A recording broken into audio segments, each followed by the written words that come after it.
Hello everyone.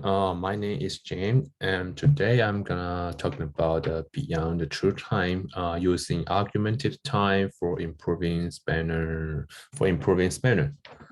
And this is a paper I choose. Yep.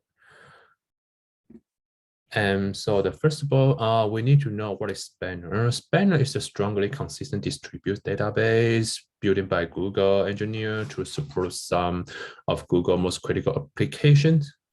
It took the core ideas from the database and the distributed system community and expand on them in a new ways.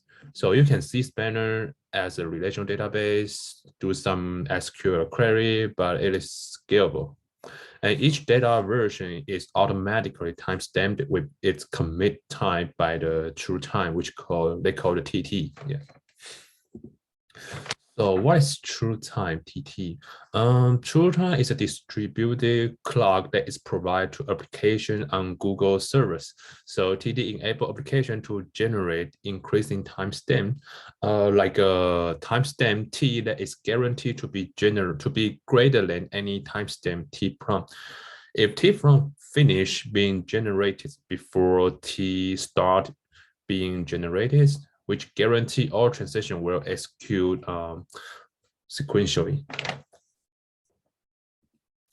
So why Spanner need a true time? Because it runs external consistency and a multiple version concurrency control.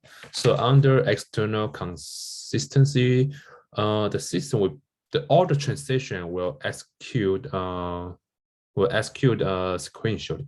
For example, so suppose that you create a banking application on Spanner, and one of your customers start with $50 in the checking account and $50 in the saving account.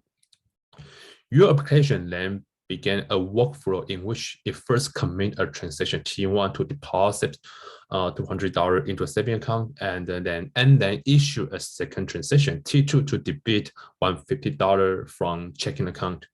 Further, assume that if T2 done before the T1 finish, so a customer incur a penalty if the total balance is negative at any time before T1 finished. So external consistency guarantees that T2 start to commit after T1 finish, and then all the readers of the database will observe that the deposit T1 occur before the debit T2. So external consistency guarantee that no one will ever see a state where T2 occurs prior to the T1. In other words, the debit will never incur a penalty due to the insufficient funds.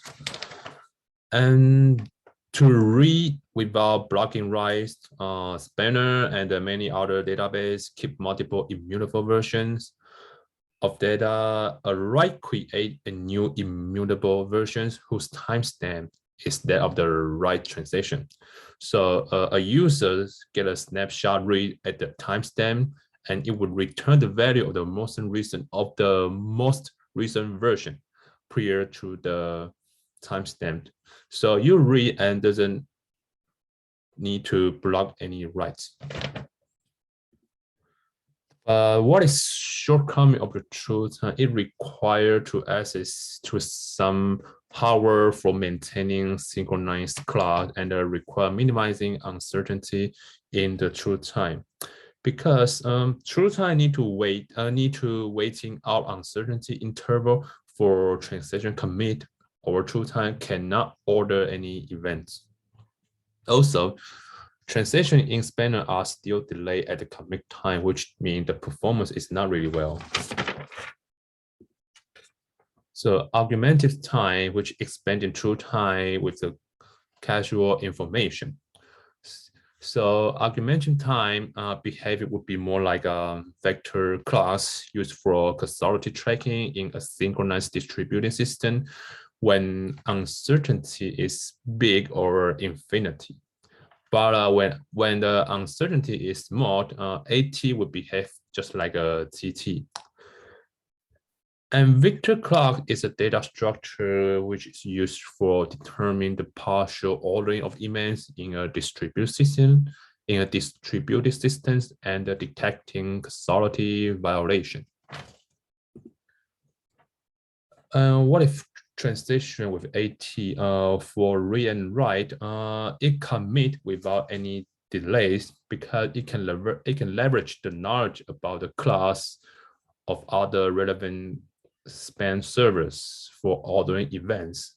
But for true time, it only rely on the leader servers, so it can't see any information from other span servers. And also use custodial information have guaranteed that if T2 variable update by T1, then commit timestamp of T2 will still be higher than the commit timestamp of the T1. So AT made the commit wait free since TT require waiting our uncertainty interval for transition. So commit, so uncertainty interval determine the throughout of the read and write transition. Also, AT provide a slightly relaxed version of the external consistency in spanner. So if T1 and T2 doesn't have any causality relative, AT would just assign a timestamp, and this timestamp will not be smaller than T1. Also, AT can work with the network time protocol service. Okay, thank you, everyone.